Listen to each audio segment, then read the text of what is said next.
Hello everyone and welcome to day 16 of the G1 Climax review series. My name is Peps and I welcome you to this next video on the show. We have the final B block day of the G1 Climax before we are heading into the playoff stage at Hurricane Hall tomorrow with, of course, the quarterfinal matches.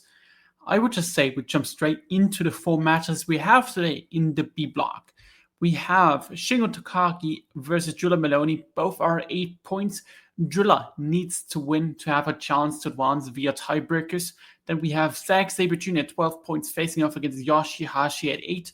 If Zack Sabre Jr. wins this match, he automatically wins the block, regardless of any kind of result, because he's the only one who can reach 14 points in this block.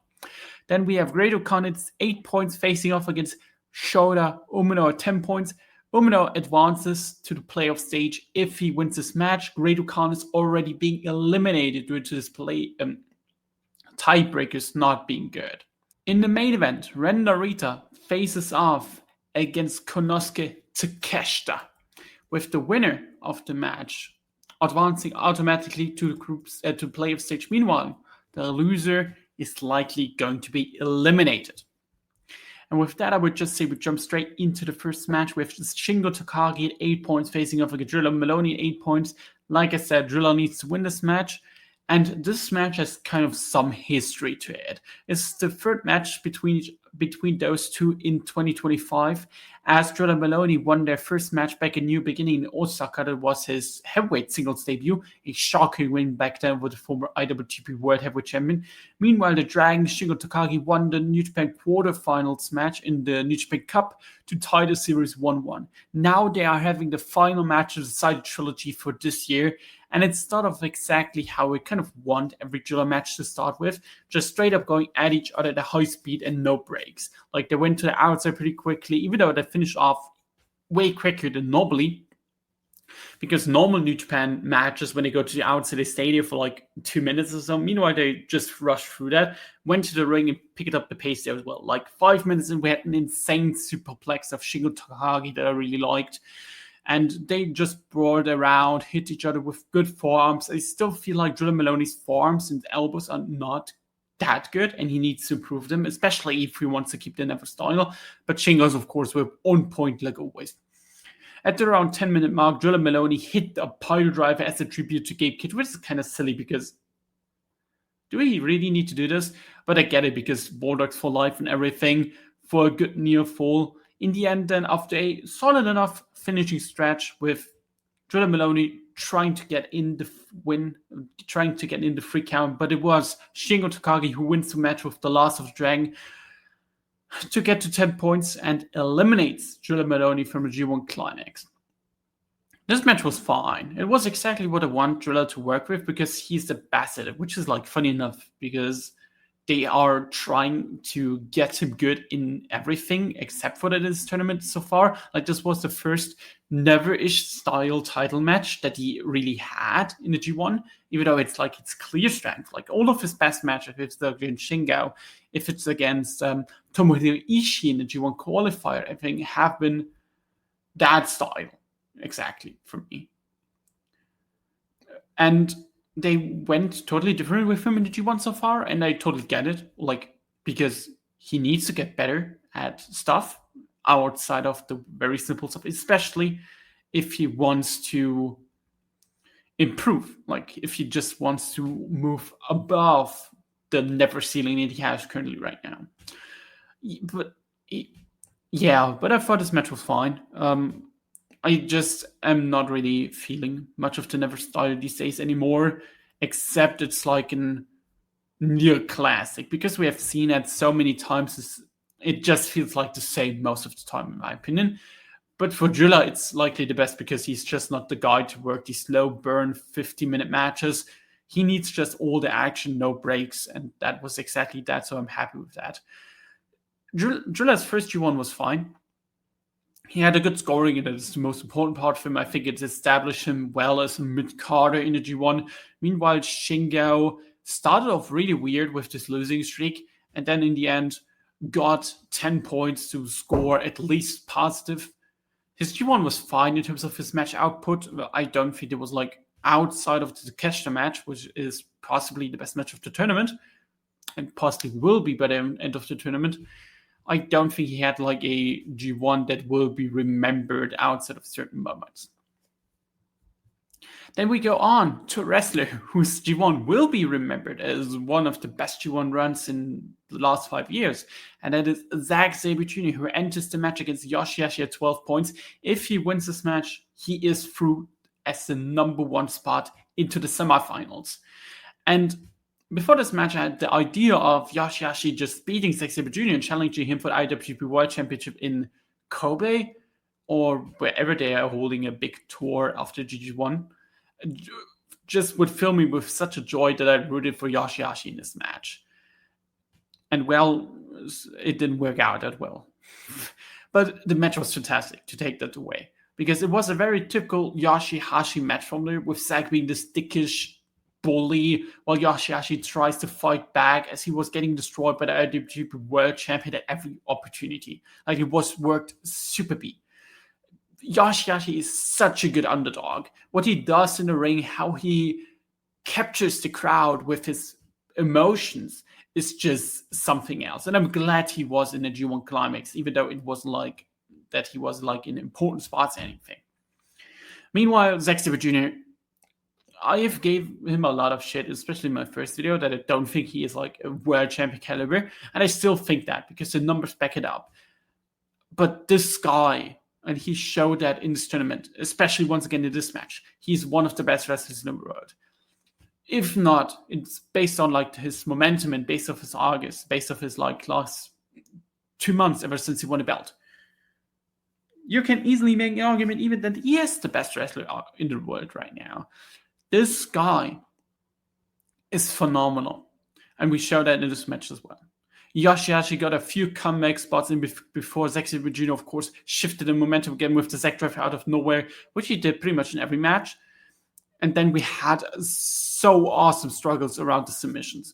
Like, there was one where Yoshihashi was nearly passing out and he was barely able to get his foot on the rope.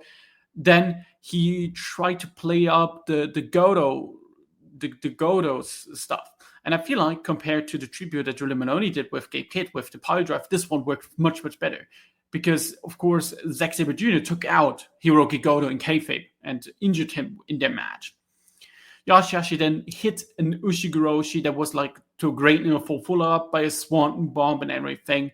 And then it went into the finishing stretch that was just phenomenal with armbar counters and transitions that just looked magical. Like, Yoshihashi got one last pin out of an armbar that led to a 2 count before Zack Sabre Jr. totally destroyed Yoshihashi's arm, got him in a submission, rolled him in the middle, and made him tap out at around 17 minutes in an amazing match. And I can just repeat what I said about Zack Sabre Jr. like every single match he has. This guy is a walking machine, and the level he is in terms of the output is insanity. He had the best matches of tournaments of the following wrestlers: Julon Maloney, Yoshihashi, Reno, Narita, Shota Umino, El Phantasmo, and Grado. That is 6 wrestlers out of the 8 he has faced in this block. 6 out of 8. The only 2 he didn't have the best match against were Konosuke Takeshita and Shingo Takagi. The second was more because we have seen this match like 25,000 times. And the first one felt like they held a little bit back. And if we look at the playoffs to take that away, I feel like we will get this match again in the semifinals in a bigger spot with more time and where they have a much better match. Then we go on to Great Okada versus Shota Umino. Great Okada at 8 points, Shota Umino at 10 points. The situation being that Shota Umino needs to win this match to advance to the playoff stage.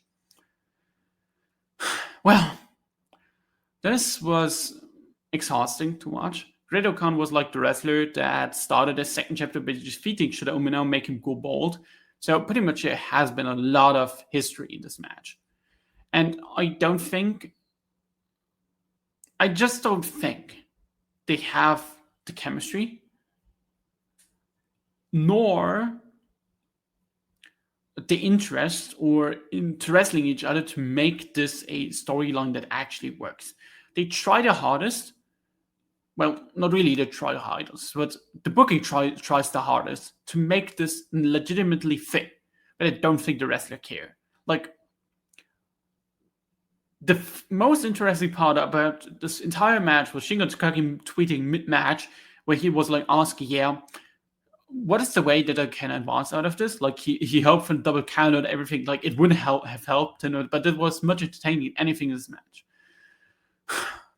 It started off with like fast roll-up exchanges before Shota Umino escaped the ring, and from then on, it was a full-on Grado control because he got the control on the outside. And Grado Khan was trying in every single match in this tournament, in my opinion.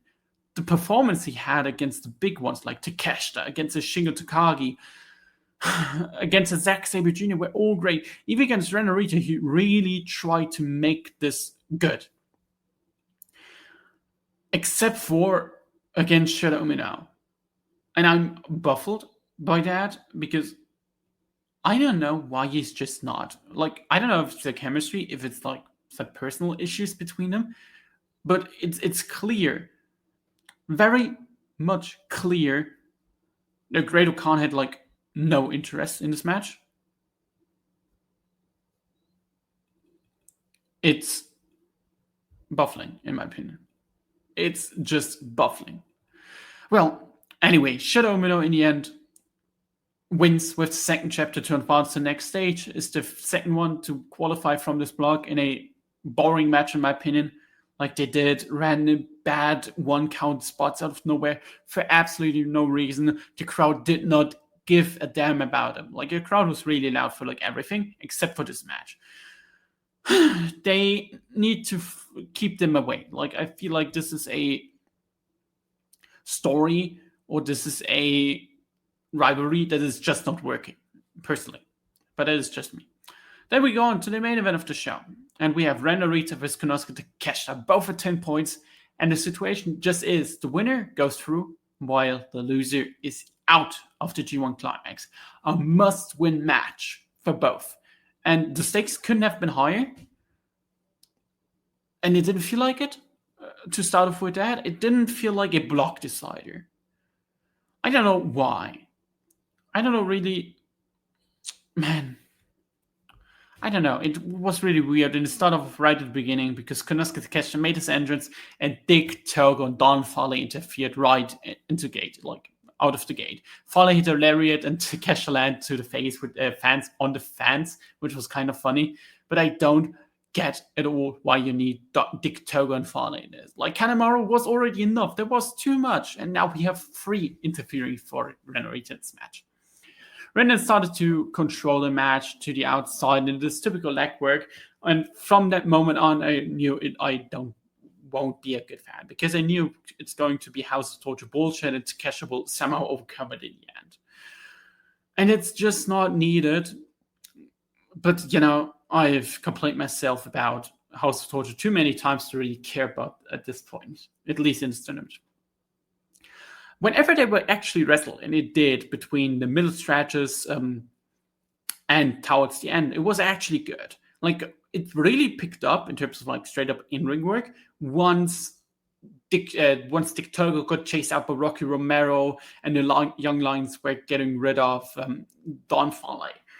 They wrestled a bit, and then Ren Narita teased a little bit, but they got blocked, farm attempt, but a kick to the knee. Before that, like, Takeshita didn't really sell it, but his selling overall, I thought, was much better than the Shota Umino match, to mention that. Then a double cross by Ren Narita to a good near fall. He then went for the Hell's Guillotine to end the match, but he got caught into the last right, but Takeshita can't fall up due to the knee injury. Then we had another ref bump. Kanemaru interferes, Whiskies Ren Narita, Chicken Wing Sleeper, and Takeshita wins the match. To get to the finish first, before I will talk about the match, I thought the finish went flat. Like, I heard the bell rang. I was like, oh, Jesus. Whoa. Okay. I was like,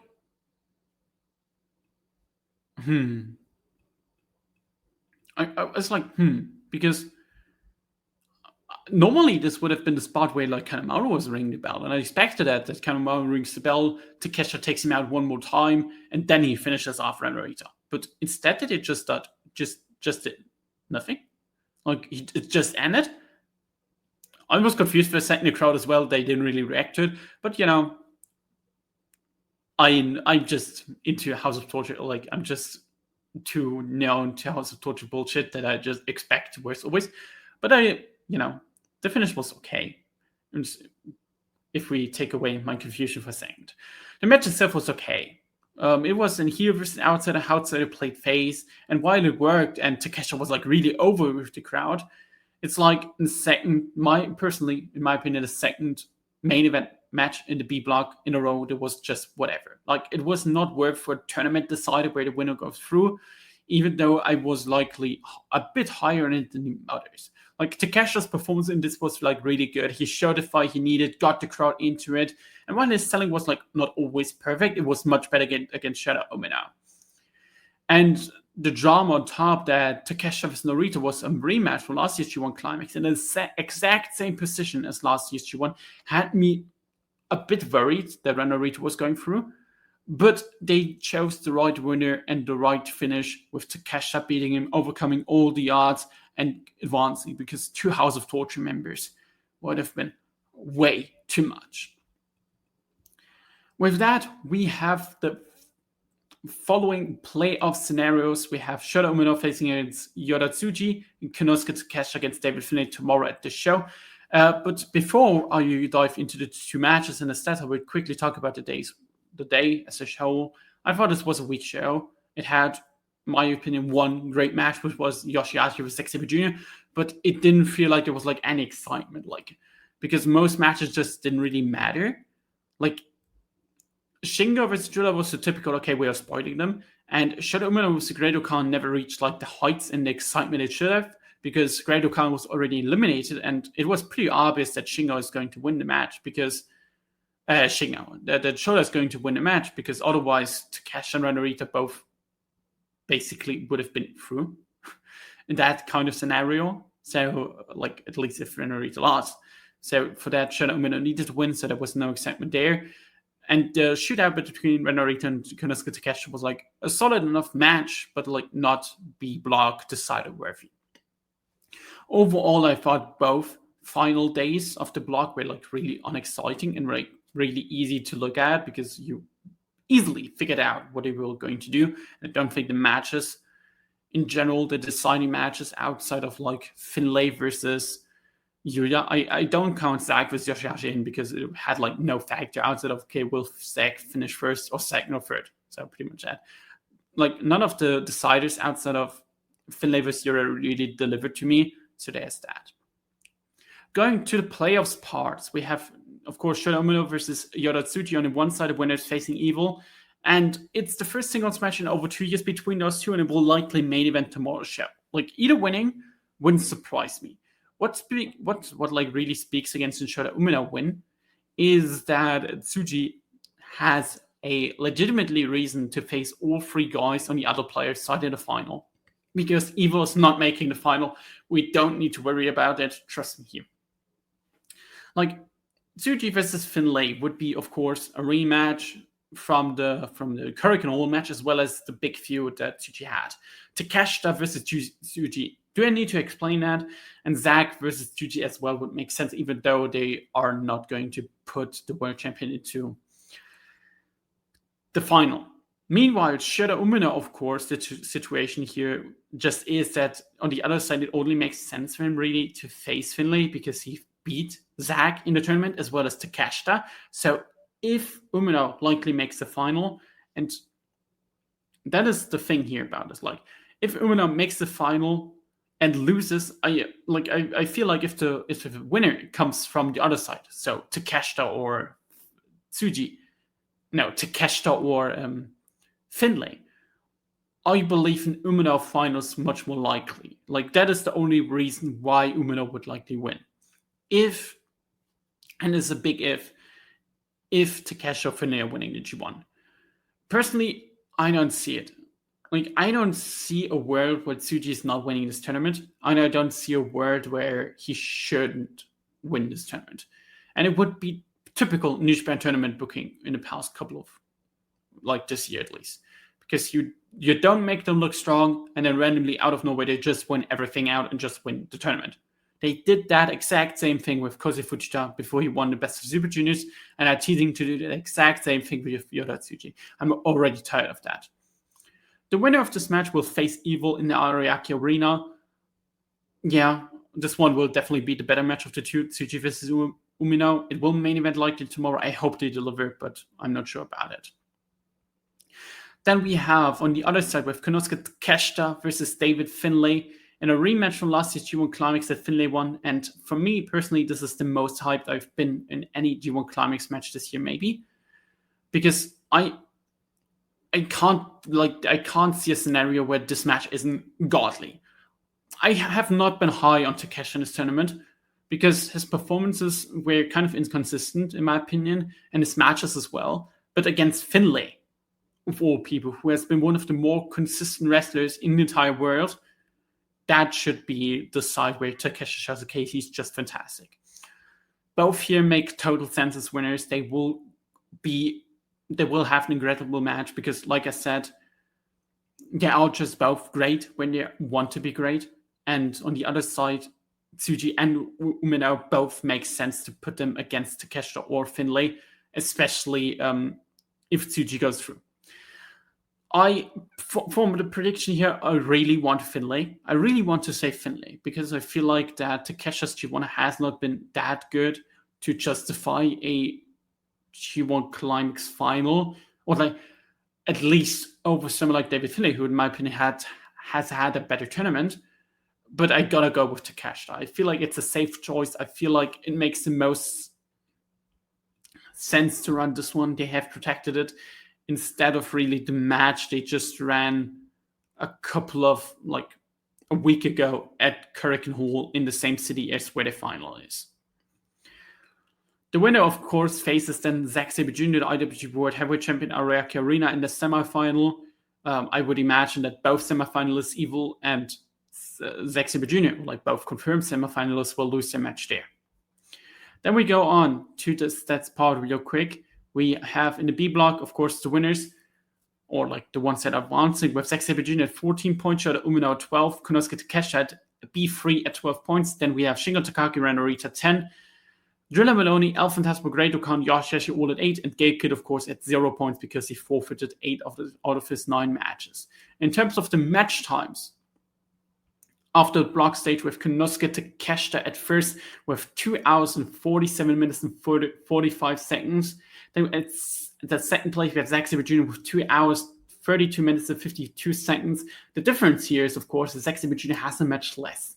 Then we have Yura Omura, Shota Umino, Taichi, Shingo Takagi, David Finlay, Hiroshi Tanahashi, Yoda Tsuji, Jorge Oiwa, Grado Khan, Ren Narita, El Fantasma, Bolton Orlik, Evil, Callum Newman, Yoshihashi, Julon, Maloney, and in the last place with 1 hour, 22 minutes and 13 seconds, Sanada. In terms of those, of course, who wrestled in general every match in this tournament.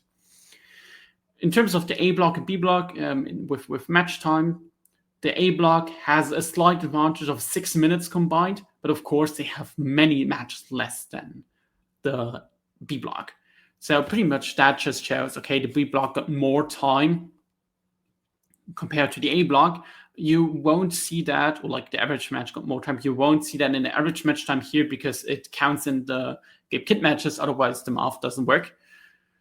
Still, I would say personally that you noticed for the good and the bad that the B block had the longer matches. Well, yeah, I'm excited to say that for this next player stage. Outside of Evil, I'm like very happy with everyone that advanced. I know people don't like Shota Umino, and I'm not have been the highest on Shota Umino either. But the truth is just that I feel like that Shota Umino has shown he can have really good matches. I don't know if Yoda Tsuji is going to be that person. Evil is not going to be that person anyway, but he would at least hopefully have a great final if he makes it through. With that, I would say I hope you all enjoyed this video. Leave a like and comment down below. we will see us tomorrow to the quarterfinal stage with 2 matches only. So until then, bye bye.